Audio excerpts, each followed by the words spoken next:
Chinese divorce court orders husbands to pay wife for years of housework in first ruling of its kind. So what's this about? Let's go through the taglines here. The court ruled that the husband should compensate his wife with a one-off $7,700 U.S. payment for the housework she had done over 5 years. So the case feeds into a larger debate in China about the role of housewives alongside the country's rising feminazi movement. Now, let me ask one simple question.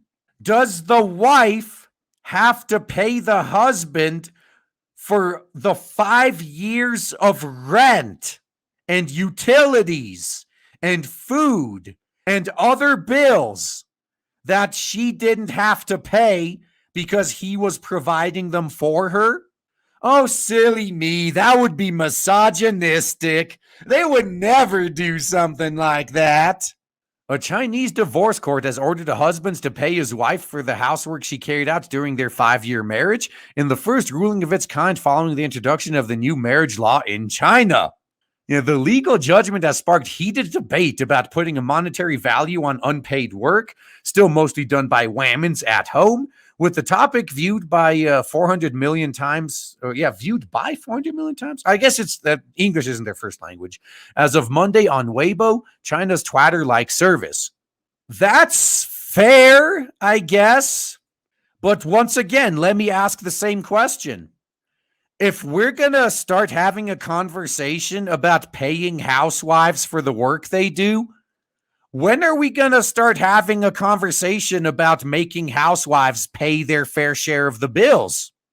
If they're being paid for the work they do, surely they can contribute to the household expenses.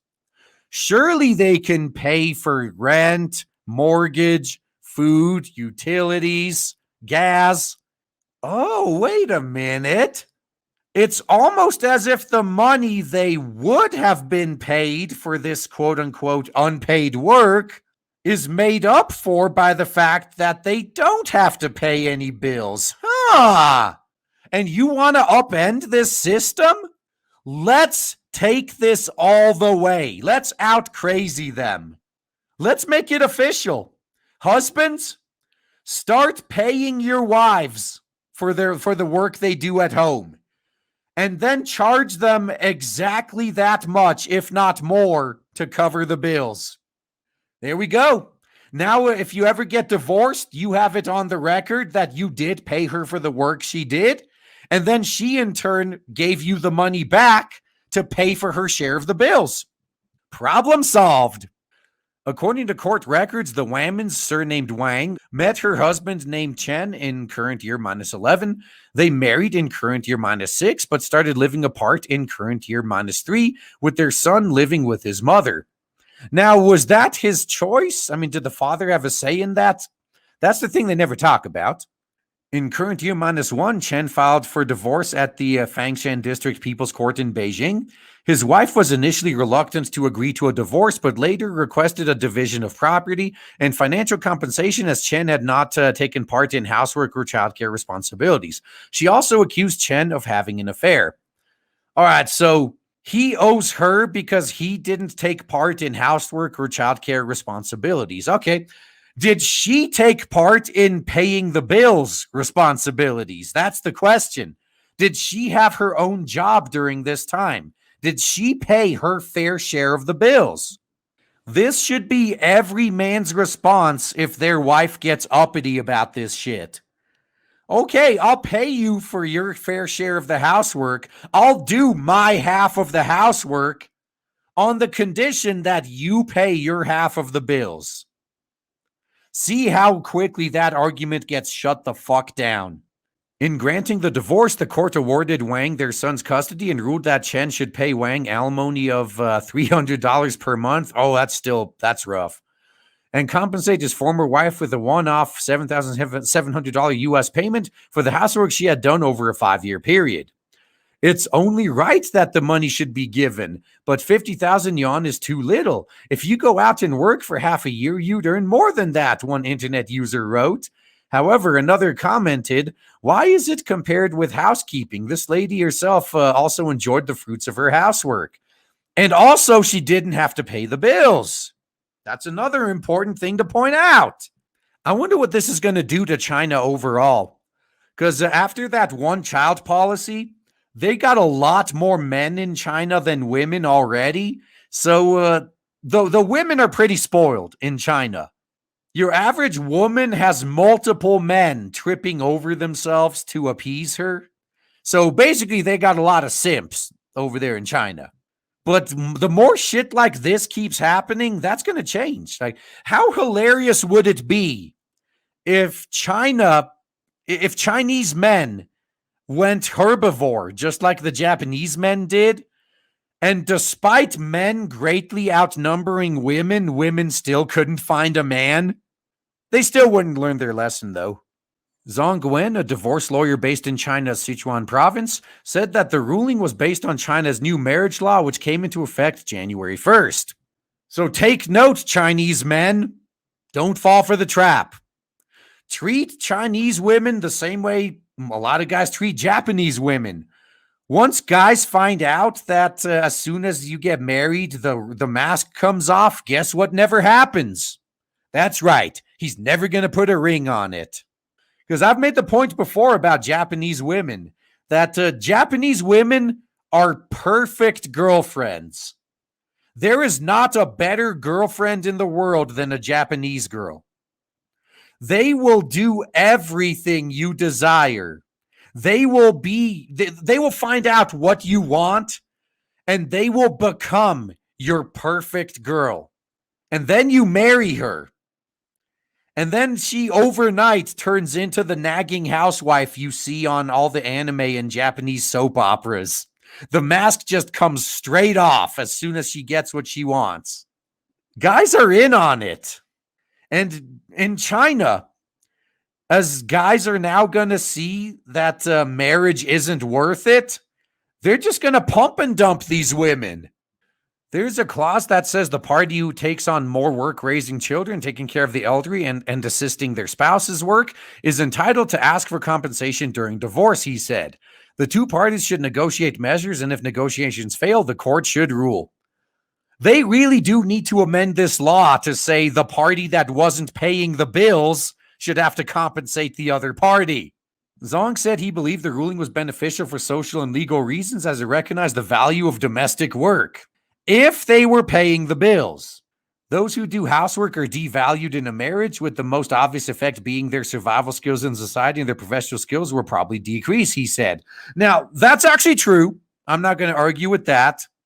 If you were a stay-at-home parent, like if you were a housewife for 10 years and then suddenly you're divorced and you're out on your own, I agree it'll be pretty rough. But you need to make a better argument. You need to actually use that as the main argument. But the lawyer believed the compensation awarded in this case was too low. In Britain, when dividing property in a divorce lawsuit, the court takes into consideration contributions from both parties to their family, including housework or caring for the family, and that is more than mere financial compensation to one party, he added. China, are you seriously looking at Airstrip 1 as the example you want to follow? You know what? Why not? Go ahead, do it. See what happens. That's one way to cure your simp pandemic, that's for sure. As soon as China starts implementing the same bullshit feminazi divorce like family courts that Airstrip 1 has, watch the simps just dry up and vanish. Doesn't matter you have considerably more men than women in that country. Your women are going to have to start importing foreign men soon enough. The case feeds into a larger debate in China about the role of housewives alongside the country's rising feminazi movement. According to surveys carried out by the United Nations WAMNs, the UN entity dedicated to gender equality, dedicated to female supremacy, fix that for you. Women still carry out at least 2.5 times more unpaid household and care work than men. Don't forget the fact that they don't pay the bills. This case cautions us to never be housewives. One internet user wrote on Weibo, you fall behind society, you have no professional path, your work is deemed meaningless because it doesn't have monetary value, and worst of all, you will only depend on your husband. It's your choice, but let me tell you guys something. I am a single man. I know, big shock, right? I live alone in a house. I work full time. I also do YouTube streaming and videos. I'm also working on Blade Devil and other projects. And while I'm doing that, you know what else I'm doing? I'm making my own food. I'm cleaning my own house. I'm doing my own laundry. How can I somehow manage to do all of this while working full time? And meanwhile, there is a certain group of people in this country, well, worldwide, that seem to believe that they should be getting paid six figures for that. And you know what? I agree. I am sick and tired of doing all this unpaid housework in my own fucking house. I'm sick and tired of it. I need to be compensated. The government should pay me a six-figure salary for taking care of my own fucking house. Let's do it. I'm all for this shit now. Why not? If husbands have to pay their wives to do something that I can easily do while working multiple jobs, then someone should have to pay me for doing that too. Why not? Oh, wait, it sounds ridiculous? No more or less ridiculous than what you're already proposing. I'm sorry. So in October, Zhang Guimei, a founder and principal of China's first publicly funded girls' high school, ignited public debate about a woman's choice to be a stay-at-home housewife when she criticized them for their lack of independence and reliance on husbands. She said she was not in favor of her students becoming housewives. Oof. So the feminazis are spreading in China, basically. Yeah, remember when it wasn't considered a bad thing for families to be dependent on each other? Now suddenly it is. Yeah, Zhang has been praised by Chinese state media in the past as an indoctrinator well known for her contribution to changing women's livelihoods in one of the poorest regions in China. And eventually, when those women hit 60, whew, remember, I keep saying, Sinead O'Connor. Look up Sinead O'Connor's meltdown on social media a few years ago. That is the future of every feminist. The high school for girls in Lijiang's Huaping County in Yunnan province was founded in current year -13, paving the way for 1,800 girls from impoverished families to lead professional lives by preparing them for university that would otherwise be unobtainable. But are they happier? They seem to just be complaining more. Yeah, one comment called Zhang's speech disrespectful towards women and anti-feminist, while others argued that her speech should be taken in the context of the work she was doing in elevating women from poverty.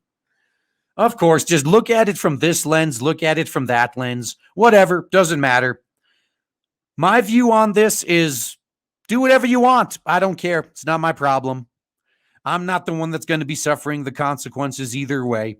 You can ignore my warning, whatever. I'm just going to live my life and do whatever I want, and I don't want to hear you crying. That's it. That's it. I'm done. Just remember, though, by the time you get to Sinead O'Connor's level, it's too late. Oh man, I am so excited to tell you guys right now that finally, after about a year of build-up and shilling, we have launched Blade Devil on Indiegogo, and so far it is doing so well thanks to awesome people like you. If you haven't backed it yet, then please check the links in the description and check out Blade Devil on Indiegogo. You will not be disappointed. Looking forward to seeing you there.